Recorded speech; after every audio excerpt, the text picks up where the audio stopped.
लियारी के जो गैंग्स थे वो लियारी तक महदूद थे। एमक्यूएम के गैंग्स थे वो अपने इलाके तक महदूद थे। पाक कॉलोनी जो बिल्कुल टच है आपके लियारी से, वहां से बस से लड़के कुछ उतारे गए जो उर्दू बोलने वाले थे। इन्होंने एक दो लड़कों को मारा, फिर उस पर इंटरवीन किया रहमान मलिक ने। फिर कोई 150 लड़के थे, उनको छुड़वाया। इनके अपनी इंटेलिजेंस एजेंसी होती थी एमक्यूएम की। मेरे वो नंबर्स जो किसी के पास नहीं होते थे, उस पर रात के 3 बजे अल्ताफ का फोन आ जाता था। मेरे एक एक स्टेप के बारे में उनको पता होता था कि इस वक्त मैं क्या कर रहा हूँ, इस वक्त मैं कहाँ जा रहा हूँ, इस वक्त किससे मिल रहा हूँ, एक एक चीज। उन्होंने जब देखा कि मेरी राय जुदा हो रही है पीपल्स पार्टी से, उन्होंने पहले ही मुझे पकड़ लिया। मैं जा रहा था पीटीआई में 2013 में। इमरान खान ने जब मुझे 2013 में बुलाया, उससे कहा कि नबील तुम अब यहाँ पे तुम्हारी जगह नहीं, तो मेरी पार्टी ज्वाइन कर लो, मैं तुम्हें सिंध का सदर बनाता हूँ। आने वाले दिनों में मैं प्राइम मिनिस्टर बनने जा रहा हूँ, तो तुम चीफ मिनिस्टर सिंध होगे। बातचीत वो रोज रात को करता था 3 बजे फोन। पहले तो आधा घंटे वो इधर उधर की बातें करता था, जो समझ में भी नहीं आती थी। बाद में जब मैं अल्ताफ भाई मुझे ये बताए करना क्या है, एमक्यूएम ठप्पा एक्सपर्ट था, हर जगह लगाते थे। मेरी सीट पे 1,80,000 वोट कहाँ से है? मैं गया पोलिंग स्टेशन के बाहर, लोग ही नहीं थे, अंदर से वोट निकले उड़ते हुए।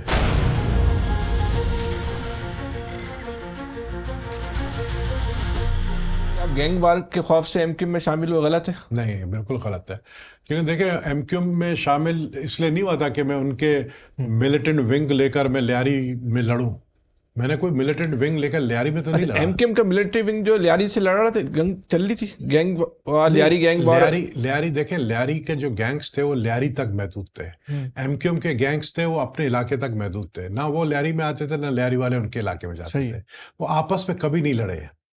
एक दफा सिर्फ एक इंसिडेंट हुआ था कि पाक कॉलोनी से बस रोका गया। ये वीडियो वायरल हुई है। हाँ, पाक कॉलोनी में, पाक कॉलोनी जो बिल्कुल टच है आपके लियारी से, वहां से बस से लड़के कुछ उतारे गए जो उर्दू बोलने वाले थे। उनको फिर कलाकोट लेकर गए और वहां पर कुछ लोगों को, इन्होंने एक दो लड़कों को मारा। फिर उस पर इंटरवीन किया रहमान मलिक ने। फिर कोई 150 लड़के थे, उनको छुड़वाया। नहीं, वो भी हुआ, फायर ब्रिगेड का वाकया हुआ। कौन सा वाकया? फायर ब्रिगेड में फायरिंग हुई थी, फायर स्टेशन, बहुत सारे ऐसे वाकयात हैं। अच्छा, मुझे इसका लगा। कई बिलोचों की लाशें भी मिली तारिक रोड से, 5 बिलोच से बात ही सारा। सदर में एक वाकया हुआ था। हाँ, सदर में 3 लियारी के बलोचों को उठाया था, वो एक वाकया मुझे तो पता है। ये चलो एमक्यूएम के बारे में गुफ्तगू करते हैं। इतने थोड़े से अरसे में कुर्बत भी हुई, अदावत भी हो गई, अलहदगी हो गई। हुआ क्या एमक्यूएम में? आपको अल्ताफ हुसैन ने अपनी सबसे ज़्यादा एक जो आबाई इलाका था अजीज़ाबाद, वहाँ से सीट दी। पहले बताया आपके अंदर ऐसी क्या क्वालिटी थी कि वो अल्ताफ हुसैन ने उस आबाई इलाके के लिए आपको इंतखाब किया कि भाई इधर नबील कबूल साहब जो आज शामिल हुए हैं, कल सुबह इधर से इलेक्शन लड़ेंगे? मैं समझता हूँ कि वो क्वालिटी मेरे अंदर जो उस वक्त उन्होंने देखी थी, उनको ये नहीं पता था कि मैं अपने ही पार्टी में ऐसे एक शख्स को ले रहा हूँ कि वो जो मर्दम शनास नहीं है वो। मतलब उसको ये नहीं पता था ना कि ठीक है, अल्लाह का एहसान है, मेरी इज्जत उन्होंने की। उन्होंने मतलब समझा कि भाई ये अजीज़ाबाद से उन्होंने मैं टिकट दी। लेकिन जब मैं पार्टी में गया तो फिर पार्टी के अंदर मैं अपने आप को टोटली अनफिट समझता था। एक दफ़ा मैं, अल्ताफ हुसैन का खिताब था, तो अल्ताफ हुसैन के खिताब के दौरान आपको पता है कि सब उनके जितने लीडर्स थे वो नीचे बैठते हैं, और मैं ऊपर बैठा था। जैसे अभी आपने पाँव उठा के ऊपर बैठे, मैंने भी ऐसी था। और नीचे फारूक सत्तार बैठा हुआ था, खालिद मकबूल बैठा हुआ था, सारे सीनियर लीडर बैठे थे, और मैं कुर्सी पे बैठा था। तो इतने में वो भागते हुए आया, अपना वो जो मीडिया कोऑर्डिनेटर था, क्या नाम है उसका यार, मैं हमेशा उसका नाम भूल जाता हूँ। कमर मंसूर, सैफ अब्बास, कमर मंसूर नहीं, सैफ अब्बास, वो जो टाउन का चेयरमैन भी था, वासे जलील, वासे जलील। वो भागते, नबील भाई पाँव नीचे करो, नीचे बैठ जा। मैंने क्यों? बोला वो लंदन से फोन आया, आपको लाइव दिखाया जा रहा है। नहीं कर, खुदा की कसम। मैंने बात सुन, मुझे लाइव दिखाया जा रहा है, अगर मैं नीचे बैठ गया मेरे लोग क्या कहेंगे कि ये जो है अल्ताफ हुसैन ने, एमक्यूएम वालों ने इसको नीचे बिठाया। मेरी तो टक्के की भी इज्जत नहीं हो, मैं नीचे नहीं बैठता। अच्छा, मैं बैठा रहा। इस तरह ये बहुत सारी चीजें मैंने की है कि ये मुझसे तंग आ गए थे। अच्छा, फिर 1-2 दफा मैंने आके मीडिया में बोल दिया, हाँ, इनके खिलाफ। तो फिर हमने देखा कि भाई एक साथ नहीं चल सकते। उन्होंने आपसे रब्ता किया था शामिल होने, आपने रब्ता किया था? नहीं, उन्होंने किया था, खुद रब्ता किया था, फोन किया था, जान पहचान थी? यार इनके पास एक इंटेलिजेंस एजेंसी होता था, एमक्यूएम के, इनकी अपनी एमक्यूएम की। आप यकीन करें, मैं हैरान होता था। मेरे वो नंबर्स जो किसी के पास नहीं होते थे, उस पर रात के 3 बजे अल्ताफ का फोन आ जाता था। नहीं कहते? अच्छा, मेरे एक एक स्टेप के बारे में उनको पता होता था कि इस वक्त मैं क्या कर रहा हूँ, इस वक्त मैं कहाँ जा रहा हूँ, इस वक्त किससे मिल रहा हूँ, एक एक चीज़। उन्होंने जब देखा कि मेरी राय जुदा हो रही है पीपल्स पार्टी से, उन्होंने पहले ही मुझे पकड़ लिया। अच्छा। कि ये पीटीआई में नहीं चला जाए। मैं जा रहा था पीटीआई में। अच्छा। 2013 में इमरान खान ने मुझे बुलाया, दावत दी थी घर पे। तो वो फोन करके क्या बातचीत करते थे आप? उस पर मैं आता हूँ। तो इमरान खान ने जब मुझे 2013 में बुलाया, उससे कहा कि यार नबील, तुम अब यहाँ पे तुम्हारी जगह नहीं, तो मेरी पार्टी ज्वाइन कर लो, और मुझे तुम्हारी ज़रूरत है, मैं तुम्हें सिंध का सदर बनाता हूँ, और आगे आने वाले दिनों में मैं प्राइम मिनिस्टर बनने जा रहा हूँ, तो तुम चीफ मिनिस्टर सिंध हो गए। अच्छा। यहाँ तक उससे मुझे कहा, तो तुम मेरे साथ आ जाओ। वो भी बात सब इनको पता थी। मैंने कहा ना, इनके अपनी इंटेलिजेंस एजेंसी होती थी एमक्यूएम की, तो ये सारी बातें, तो इसलिए उन्होंने फिर मुझे ऑफर किया। तो वो मैंने फिर, मुझे पता चल गया था कि इमरान खान के साथ भी हाथ हो गया है। 2013 में उसको कहा तुम्हें प्राइम मिनिस्टर बनाएंगे, और उसको नहीं बनाया गया। तो जो आपकी दूसरा सवाल कौन सा था? आपसे बातचीत क्या करते थे? बातचीत वो रोज रात को करता था, 3 बजे फोन। रात को? हाँ, क्योंकि उसके पास रात के 11 बजे होते थे या 10 बज रहे होते थे। ये एमएनए बनने से पहले या बाद? एमएनए बनने के बाद। अच्छा, क्या बातचीत होती? पहले तो आधा घंटे वो मुझे जो है ना इधर उधर की बातें करता था, मतलब जो समझ में भी नहीं आती थी, और मैं आधा नींद में होता था, फोन उठा लेता था उसका। तो बाद में जब वो उसको पता चल जाता कि मैं सो गया हूँ, मतलब ड्यूरिंग फोन, अब मैं उसकी बात सुनते थे, सो जाता था। नहीं करे यार। हाँ, वो बोलता जाता था, बोलता जाता था, अच्छा। बोलता जाता था, क्योंकि वो बड़ा, आपको पता है, हाई होता था, तो वो बोलता जाता था, मैं सुनता। बाद में जब मैं बोला, अब अल्ताफ भाई मुझे ये बताए करना क्या है। बोला वो, अच्छा अच्छा अच्छा अच्छा, आप लगता है सो गए, आपने मेरी बातें नहीं सुनी। मैंने वो, मैं रिकॉर्डिंग में लगा दी, सुबह सुन लूंगा। सुबह में सोता था, क्या बोलता था, इधर उधर की बातें। वो, उसकी भी आदत थोड़ी मेरे तरह रंगीन आदमी है। अच्छा। हाँ। तो आपकी दोस्ती थी?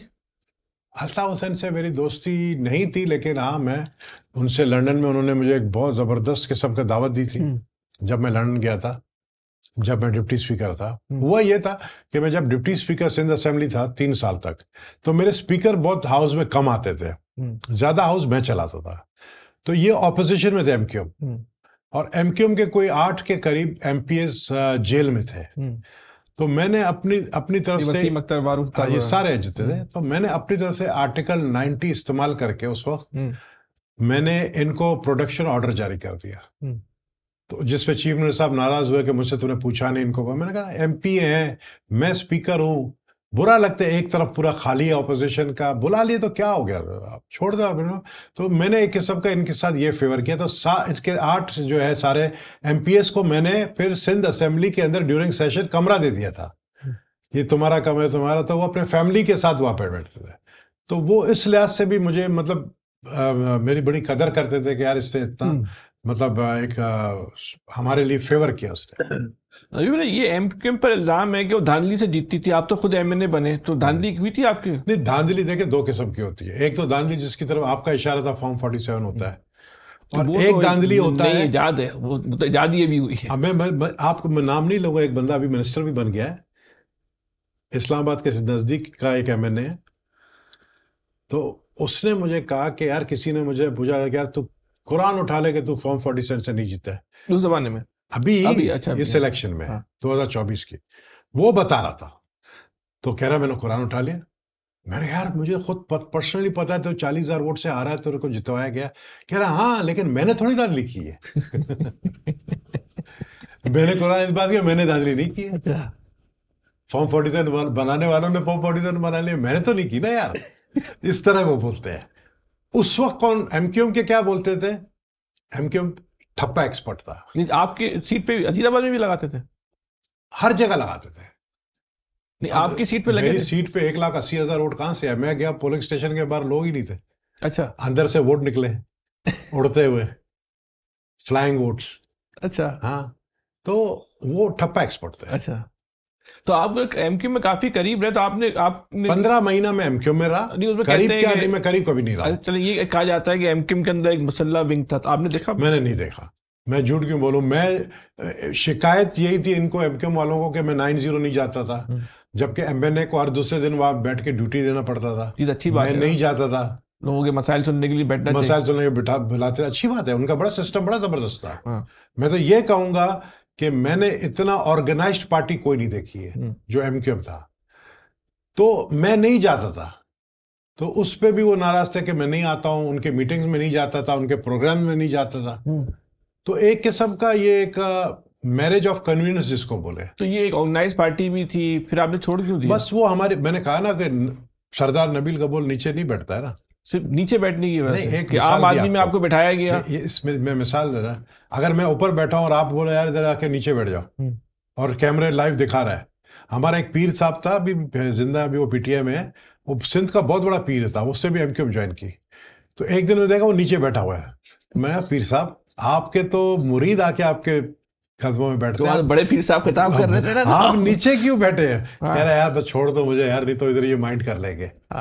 नहीं नबील भाई, ये तो वैसे बात आपकी समझ में नहीं आई। आपको एक पार्टी ने, एक जब आपकी अपनी पार्टी ने आपको छोड़ दिया था, उस पार्टी ने आपको ओन किया, टिकट दिया, एमएनए बनाया, और आपने इस बात पे पार्टी छोड़ दी कि मैंने नीचे। मैंने आपको एक मिसाल दी ना, देखिए ऐसे बहुत सारी बातें थी। दिल दुखा था छोड़ते हुए? बहुत सारी बातें थी। 15 महीने के अंदर, मैंने 15 महीना एमक्यूएम में रहा, 15 महीने के अंदर मैं समझ गया कि मैं अनफिट हूँ यहाँ पर, तो मैं उस वजह से पार्टी छोड़ दी। अच्छा, एमक्यूएम में कभी आपने देखा कि वहाँ आप बताए, आप काउंसलर ने कभी रिजाइन किया किसी ने? एमएनए रिजाइन कर ले तो कोई बड़ी बात होगी ना। मेरे जान को खतरा था एमक्यूएम से। एमक्यूएम से? मेरी जान को खतरा था एमक्यूएम से। एमक्यूएम में भी गए तो आपकी जान को खतरा था, एमक्यूएम से निकले भी तो आपकी जान को खतरा। वो मुझसे इसलिए खतरा था कि वो उनको पता था कि नबील गबोल हमारी बात नहीं मानेगा, या जो हमसे करवाना चाहता है, जिस वजह से हम उसको पार्टी में लेकर आए, वो नहीं कर रहा है। जो समझते थे कि मेरे अंदर खुसूसियात हैं, वो चीज वो नहीं कर सकता है, उनको पता चल गया था। तो उन्होंने बाकायदा एक साउथ अफ्रीका से टीम मंगाई थी आपके लिए। हाँ नहीं करें। हाँ, और उसको ये कहा कि जब 9-0 से निकलेगा, आगे जाएगा नाजमाबाद की तरफ, तो उधर मारना, नजदीक नहीं मारना। अच्छा, वो जो मारने वाले थे वो पकड़े गए थे। अच्छा, उनका स्टेटमेंट है। हाँ, आप समझे? तो मकसद ये है कि अच्छा, एमक्यूएम में आपने को इल्म था कि मुसल्लह दहशतगर्द? हाँ, इल्म तो था, जरूर, सबको पता है। कभी आपकी मुलाकात हुई? नहीं, मुलाकात नहीं। दहशतगर्दों से उनका आई थिंक जो मिलिटेंट विंग था वो कहीं और बैठता था। वो कहाँ बैठता था मुझे नहीं पता, लेकिन 9-0 में मैंने नहीं देखा। नहीं सुना था आपने? कभी सुना था। एमक्यूएम वालों से पूछा उनसे तो मुलाकात करवाओ यार? नहीं। हामिद मीर को जब गोली लगी, तो मैं इत्तेफाकन उस दिन 9-0 में बैठा हुआ था। तो मुझे जब उस वक्त शक हुआ कि एक सेंट्रल लीडर ने ये कहा यार टीवी खोलो, एक ब्रेकिंग न्यूज सुनाई आ रही है। टीवी खोला, कोई ब्रेकिंग न्यूज नहीं आई। 5 मिनट बाद ब्रेकिंग न्यूज आई, हामिद मीर को गोली लगी। ये कौन सा लीडर था? था एक लीडर। नहीं करे यार, अभी वो लीडर है? नहीं, वो भाग गया, मुल्क से बाहर है। अच्छा, आपको पहले मालूम चल गया था? नहीं, मुझे नहीं पता था। वो कह रहा है टीवी तो खोलो, एक ब्रेकिंग न्यूज आ रही है। अच्छा, तो हामिद मीर पे हमला एमक्यूएम ने कराया? उसको कैसे पता था बंदे को? अच्छा, जो एमक्यूएम का सेंट्रल लीडर था, वफाकी वजीर भी था। तो आप डर गए देख के ब्रेक? नहीं, डरा मैं कभी नहीं डरता। उससे पूछा लीडर से आपने? नहीं, मैंने मुझे पता, इतना तो अकल रखता हूँ, लहरी का मैंने रहा हूँ, मुझे इन सारी चीजों को पता होता है। तो आप बोला यहाँ से निकलो, अभी तो बड़े हालात। नहीं, वो तो जब इन्होंने इस तरह मेरे साथ किया कि उस वक्त जब फिल्म आपने टिकट देखा, उस वक्त मैं और वो शख्स मिलकर गए आगा खान में हामिद मीर से मिलने।